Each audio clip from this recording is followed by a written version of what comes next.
esse tema porque, na verdade, pode se assentar, eu tinha perguntado uma vez, eu falando com Deus, eu falei, Senhor, era um tema, esse tema é um tema que eu acredito que poderia ser aplicado pelo menos uns 3 ou 4 domingos seguidos, que é o compromisso com a palavra de Deus.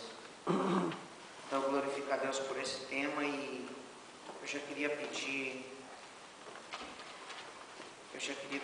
um de vocês que eu quero ler, deixa eu ler a introdução e depois nós vamos já ler aqui o primeiro tópico.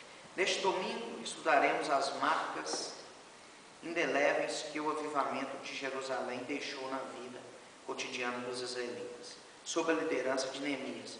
O povo, seguindo o exemplo de seus líderes, assumiu o compromisso de observar integralmente a lei de Deus. É urgente romper com o estilo de vida deste presente século e assumir com temor e tremor o que nos prescreve o livro dos livros. Amém? Primeira coisa que eu quero lembrar, o povo se interessou pela palavra porque a liderança era uma liderança que tinha compromisso com a palavra. Neemias, ele vivia o que pregava com relação à palavra aqui a lição de hoje ela vem mostrar para nós. Primeira coisa, nós temos que ter compromisso com a palavra. Isso é primordial nas nossas vidas e eu glorifico a Deus pela vida de vocês, porque nós vemos a sede que vocês têm, a vontade que vocês têm de aprender, o compromisso que vocês têm, entendeu? Na verdade, eu costumo dizer que quem se interessa em aprender e estudar a Bíblia, eu não chamo nem de estudioso, eu chamo de garimpeiro bíblico, porque existem tesouros aqui que é para nós, mas para conseguir tesouro nós temos que cavar. E se nós formos olhar, como disse aqui no presente século, o que nós temos visto hoje? Liderança que não tem compromisso com a palavra. Igrejas que não têm compromisso com a palavra. Porque há uma troca de valores. Primeiro avivamento é transformação de vida. E a questão é que as pessoas pensam que avivamento é sapatear, é dançar, é pular. Glória a Deus, eu creio nos dons do Espírito, eu acho que tem que ter todos os dons são distribuídos na igreja, mas o avivamento tem que trazer transformação, e transformação só é feita através da palavra. Agora eu louvo a Deus porque a Bíblia fez questão de deixar isso marcado para nós. O povo se interessou pela palavra porque via testemunho de sua liderança, que é Neemias. Glória a Deus. Amém? Então eu vou ter que correr, não vai dar para ficar muito aqui falando disso, mas olha, alguém poderia ler o primeiro tópico, observando a palavra de Deus, um concerto com Deus. Após a restauração dos muros de Jerusalém, os judeus experimentaram um genuíno e profundo avivamento, levando-os a afirmar o solene compromisso de obedecer rigorosamente à palavra de Deus. E com tudo isso fizemos um firme concerto e o escrevemos. Neemias 9:38. Glória a Deus. Então, o avivamento vem acompanhado de quê? De firme compromisso com a palavra. Esse firme aí no original quer dizer estenai, quer dizer, eu estou firme na palavra e eu fiz esse compromisso, eu estou na palavra e meus pés não vão se mover disso. Quer dizer, a minha postura não vai mudar. Eu fiz esse compromisso, eu vou estar firme na palavra. Isso é avivamento. Avivamento é se interessar pela palavra. Eu não vejo problema nenhum se você for orar por alguém, se alguém orar por mim, eu cair. Não tem problema nenhum e eu sou pentecostal. Agora, uma coisa é ser pentecostal, outra coisa é ser menino. Nós não podemos confundir avivamento com transformação de vida. O verdadeiro avivamento tem que ter transformação de caráter. E transformação de caráter só é feita através da palavra. Amém. Amém. Os líderes como exemplo. O segundo tópico. Esse é um concerto com Deus? Uhum. Após a restauração dos muros de Jerusalém, os judeus experimentaram um genuíno e profundo avivamento, levando-os a afirmar o solene compromisso de obedecer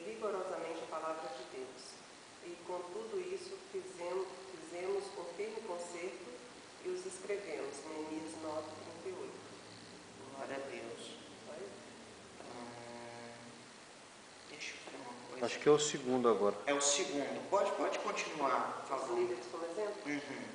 Nesse concerto, os líderes judaicos portaram-se exemplarmente e foram admirados pelo povo.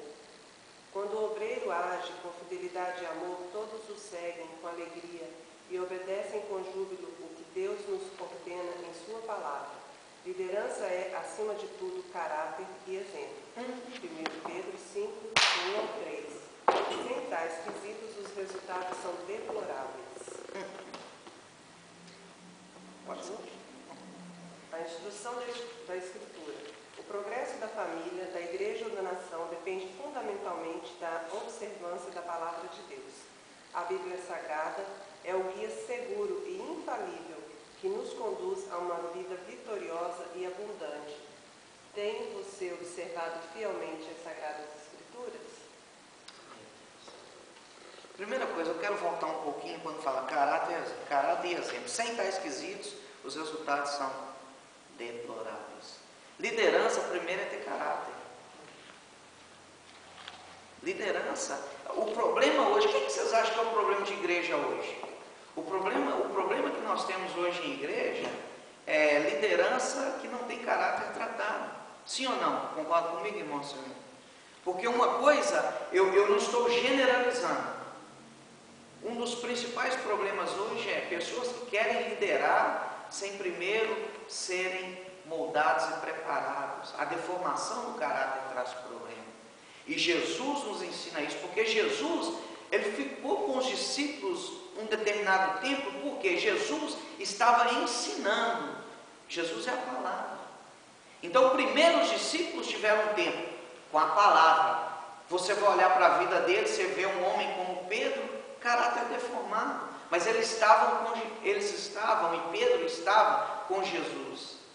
Então Jesus os preparou primeiro, Jesus trabalhou neles, depois Jesus enviou. O problema é que tem liderança que está enviando os seus subordinados sem primeiro os preparados.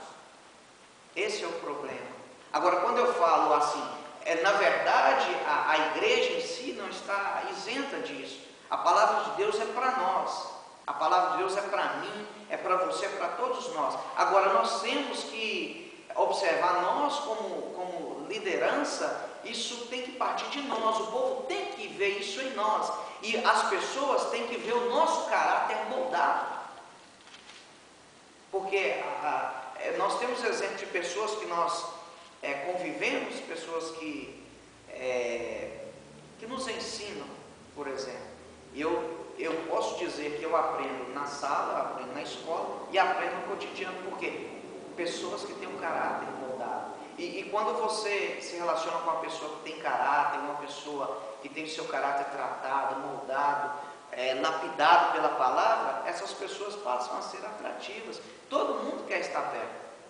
Não é assim? Parece que o irmão Celino ia falar algo.